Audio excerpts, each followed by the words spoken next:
Hey everyone, it's the Eclectic Candyman here today with a Sears Craftsman made in the USA mix of new older stock and vintage tools.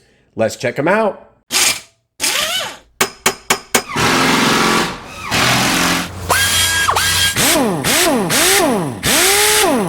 Alright, so as the name implies, I have the Eclectic Candyman with an eclectic tool haul here. Now if you haven't seen one of these videos before, what I do is pick up new older stock or maybe just barely used vintage Craftsman made in the USA tools like these here. Now, one of the things to note, all of these tools that I'm looking at, it's not like I went to a flea market or an estate sale. There was just some box and I took everything and here's what I got. These are selected tools by me for things that specifically I want to finish sets, things I need, things I'll use. So I'm going to go through each one of these. Now, if you like this video and this style of video, I have a whole playlist of videos just like this where I try to finish out or get tools that I was never able to purchase back when Sears sold made in the USA, which they no longer do. So I have a real good time piecing together these tools that I was missing. All right, let's get into it.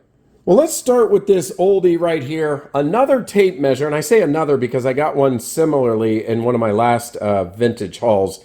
This is, as you can see here, it says Craftsman in a very old logo, black and white, 39532. This is a 10-foot measuring tape in excellent condition. I mean, check that out. Made in the USA. All right, so the tape itself, as you can see, is basically in pristine condition. I think it's an awesome pickup. I only paid, I know it was like less than $10 for this. That's why I picked it up, because I can never have enough of these around the house. I'm always looking for a measuring tape. The one thing about this is you'll notice when I let go, it does not go back in or recoil on its own. You have to kind of push it back in. So I didn't know if it was defective or that's the way it was intended, being that it's older, that maybe the recoil mechanism was newer. So let's take a look at an older catalog here. So this catalog is from, let's see here, this was 1975-76. Now I don't have the exact catalog. I couldn't find that exact part number. I don't have every year. But what I did find here was that they did make push-pull tapes. Now some of you may be very familiar. So leave a comment below and say, oh yeah, that's exactly what those were. You know, they didn't always recoil. You had to push them in, especially the smaller ones. This was this one right here, but it does, you know, this is what it was. It would have had to have, you know, pulled it out and pushed it back in. So, and then that was going for back in the day about $2.87. So anyway, not a bother, because again, a good investment and it still works. You know, you're measuring something and it glides back in pretty nicely. So that's pretty cool. All right, next up we have, let's take a look at this flex head wrench. Now this is the Craftsman made in the USA 5/16. I did the entire, both standard and metric sets. I'll leave a link up here if you haven't seen it. These are excellent. These are one of the ones I really wish I would have gotten back in the day at Sears, but I didn't. So I paid a little bit of a premium to get the sets. But when I got the sets, for whatever reason, even though they were new older stock, it was missing the 5/16. So again, the way they work is you can lock them into place, you know, for odd angles, and it's got the ratcheting mechanism. This is part number 42470. Again, the 5/16 standard. So let's go ahead and put that in the set. All right, there we go. There's the missing one. Now we've got the set. And so again, happy to complete this set, even though I'm not sure how much I'll use this exact size, but it's, you know what it'll be? It'll be the one missing if I didn't have it. I didn't pay that much. This was less than $20, which again, I'll make the note. If you're new to the channel or haven't seen one of these before, you might say, oh, I can go over to Harbor Freight and get a whole entire set for 20 or 30 bucks. And that's true. I recognize that what I'm buying here is basically at this point coming quasi collector, but I use all my tools if I need them. So anyway, this will get used if an occasion arises to use it. All right, so next up, let's take a look here at this new older stock still in the package, and I will take it out at some point here. This is a Craftsman Professional inspection mirror, and the part number is 41603. Now, for whatever reason, these stinkers go for such a premium, and I won't pay it. Like, you'll see these on eBay. It might be a variation of this or a slightly different size, and they'll cost like $150. I'm not paying $150 for something that originally cost probably $7 or something like that. And there's no price tag on it, but it does say made in the USA. Here's one of the early editions of US and Global Components. It's a great inspection mirror. It's going to be quality. I think I paid 20-ish, which is still definitely a premium. But because I have these Craftsman professional tools and some of the magnets, I was able to get a good deal. Now, these things come in really handy if you're in the any kind of automotive or tinkering around. Like recently, I had dropped like a clip down in the engine bay. Now you can use a magnet to try to find it. Or if you can't see something, you can put this down in and then try to find it. So it's one of those things I never had for years. And then I'd be in an engine bay and I'm like, oh boy, I can't see this angle. These are when these are very helpful. But yeah, not going to pay like $150, but at 20 some dollars, you know what? I'll take care of it. It's a great addition to the toolbox. All right, let's go over here to these two open stock sockets. Now, recently I did the 3/8 inch deep socket set. I'll also leave a link up here where I put them together, but a few sizes were missing. And so here they are, what I ended up picking up. This is a 13/16 Craftsman made in the USA. You can see some, you might call that toolbox, where as far as usage, you don't really see any. So this is just from probably years of sitting in a toolbox, maybe rolling around a little bit, because I see very little usage. So to me, this is still vintage, quasi new older stock. It's not like it comes with the hanging card or anything. You can see on there, made in the USA. It is a G series part number 43338. And the 13/16 wasn't too rare, but it didn't come in the default typical deep socket set. So it wasn't necessarily you had to get open stock, but it may have been in some of the extended mechanic sets. Now this next one, I wouldn't call it rare, but this is definitely one you would have had to have either gotten out of the catalog or sought out. This is the largest size they have in the 3/8 inch deep socket. This is a 1-inch Craftsman made in the USA. It is G series part number 43329. Excellent condition. Again, I don't see any like use of bolt, just what they call toolbox wear. You know, maybe somebody left it in there and it just kind of rolls around a little bit or bangs around in whatever how they've got it held. But it's just an excellent vintage condition.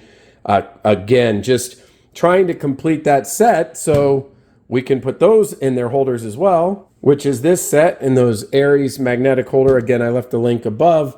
So the 1-inch will go right here. Awesome.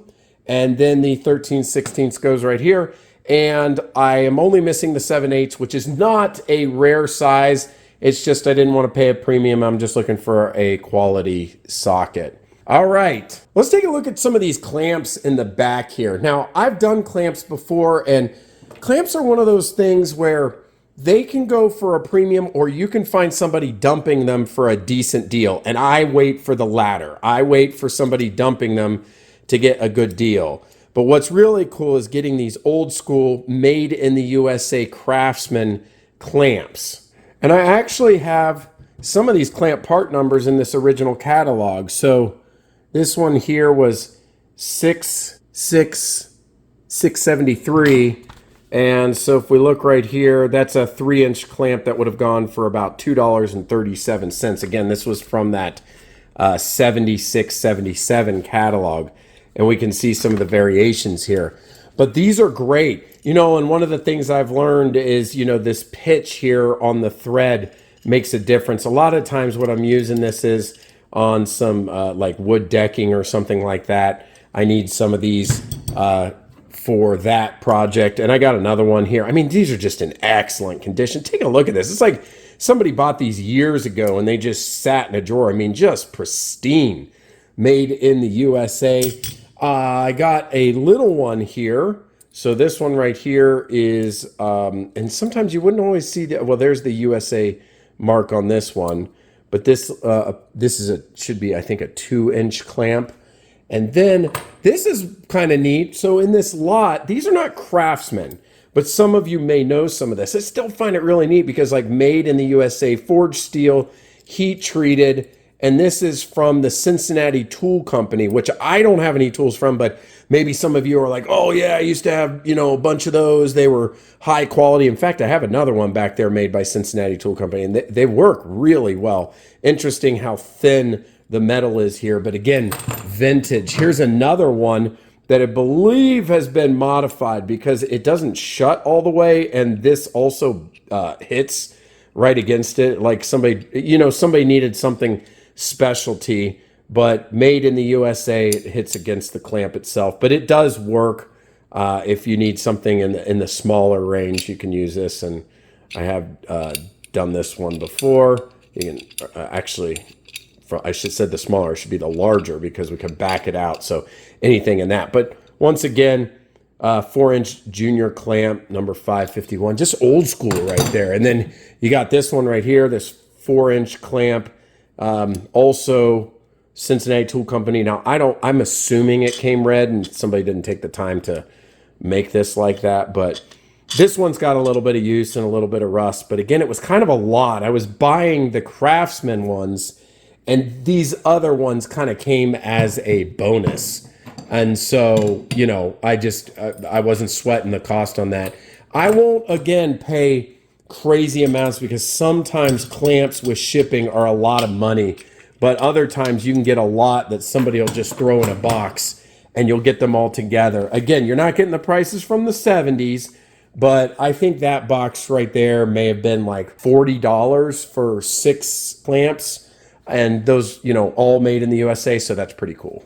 All right, the next one is something that I was looking at for a while. It is a 6-inch digital caliper, and this is Craftsman Professional. And so it's really nice. Now, one of the things, again, about these is you will almost always see a identical or very similar digital component here with the on-off and zeroing and ability to calibrate it. But these things, if you have one, you use it all the time, but when you don't, you need some measurements. You end up getting, again, like a ruler, it's kind of, or a tape measure, and it's inaccurate. You definitely need one of these. Now, a lot of times, again, you can go to Harbor Freight or Lowe's, or Amazon actually is a really good one to just get something on the cheaper side. But let's take a look at how much this would have originally cost. So here I have my 0506, a little more recent, and we can see within the catalog here, Craftsman Professional. And this was a catalog online exclusive only, going for $100 on the nose back in 05 and 06. So definitely would be an investment. And I'm telling you, it's pretty cool. I did not even pay that for it. I think I paid $40 for it. And somebody had a surplus of them. You find that sometimes on like eBay. Someone have like 20 of some random tool. I don't know if they were a distributor, they had a hardware store, and it was surplus. Whatever the case, I was able to get one. And as you can see here, I can zero it out, and you've got your accurate measurements, both inside, measurements and outside measurements, just like these are accustomed to being set up. High quality, I think it's pretty cool. This is not made in the USA, but it's got all the specs on the back right here. And I really, really like having got this at a reasonable price. Again, the Craftsman Professional, stainless, hardened, and then it does have the measurement on it as well. So maybe some of you have one of these. I think this is pretty cool. But if you can't find a Craftsman Professional, like I said, you can get them for like 20 bucks or even less. Again, if you go to Harbor Freight, you can always get those on a deal. But having one of these is really, really helpful. So if you don't have one, take a look at getting one. All right, last up, I've got, now this is kind of, you might be surprised if you know me and know the channel, and I'll explain why. So I have these Craftsman Professional new older stock part 45597. They're 11-inch long reach duckbill pliers. Basically, I like to call them like long needle nose. And these are Craftsman Professional. They are made in the USA. They're in great condition. The only thing that's missing is the marking right here that would say typically like Craftsman Professional. So I don't know how, no. Wait, hold on a second. Yeah, I thought they said that like on the outside, but it actually says Craftsman right here, but I thought it said professional. But anyway, good shape right there. We can see the Craftsman on both sides. And it's pretty interesting because originally they were like $14. Let's take a look at the catalog. Unfortunately, I don't have the exact catalog with them in there for sale. And so it looks to me like, okay, so this is 97, 98, and then the next one I have is like 04, 05. I need to pick up like a 02 catalog. So that's when a lot of the black and gold Craftsman Professional was available. But at that time, they were still making the standard Craftsman long pliers, as you can see up top there in item J. And so these probably would have been for sale from probably like 2000 to 2005, that combo, before they got into the red and black style long needle nose. Now, I do have this parts catalog from, let's see, 0405, which I showed in a past haul. And they are in here, the long neck duckbill pliers. Slightly different part number, but it is the exact same item. Now with that, again, you say, why would you be surprised that I got them? Well, I did a video, and I'll leave a link up here, because historically, both, especially the red and black long needle nose Craftsman Professional, and even this set, go for astronomical prices because they were mostly a catalog order and a lot of people didn't get them. So I ended up buying a Snap-on made in the USA set for a much more reasonable price. And I reviewed these and have used these a lot. But I could not pass this one up because, again, somebody had a surplus of these and it was just dumping them on eBay. And the first few went for a high price. And as they kept getting more and more online, they got more and more reasonable. So I think I paid like 28 bucks for these or something. And so it'll be a nice extra set to have because I find myself using long needle nose or any variation, whether they're curved or duckbill or whatever, quite often. So have to get these out of the package. A little bit of surface rust at the bottom, which is not unusual because it was outside the package right there, but no big deal, not for that price. So what did I pay? About 2x the original cost. Not bad for being 20 years later. All right, so there we have it, putting everything back together here. I think I got a really good set of tools to either finish sets or be productive in the car or measuring and working on the deck or other wood projects. This is a good set, reasonably cost. I didn't mention how much I paid for those sockets, but they also, I didn't pay an arm and a leg, probably under $10 for both. And so if you want to go on this journey as well and pick up some of the parts and tools that you missed from back in the day, being able to go to Sears, you can do it as well. Some people go to, again, they go to flea markets or estate sales, and there's other ways to get a whole bunch of stuff and build it back up. But I always have a good time getting the things that I'm after. Anyway, if you enjoyed this, give it a thumbs up. Check out the other Craftsman and tool videos on the channel. And until next time, this is the Eclectic Candyman. We'll see you later.